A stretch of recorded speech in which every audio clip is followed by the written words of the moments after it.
Look at these beautiful little things. I first noticed these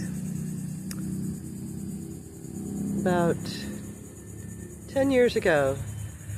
I'd never seen them before, or I never noticed them, but all of a sudden, all these tiny little lavender flowers all over the place here in Florida. And it's called the Largeflower Mexican Clover, or I believe it's also the Florida Snow.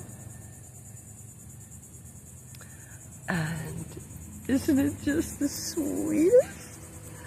It brought me such consolation, you know, and every time I see it, it lifts me up, and I've written poetry about it.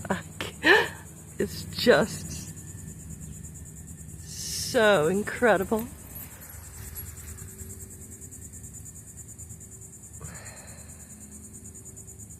So, you're having a little downtime, and if you're feeling a little down and blue,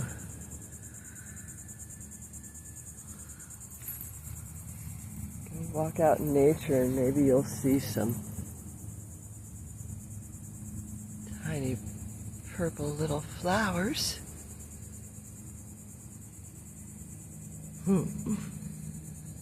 Okay. I know.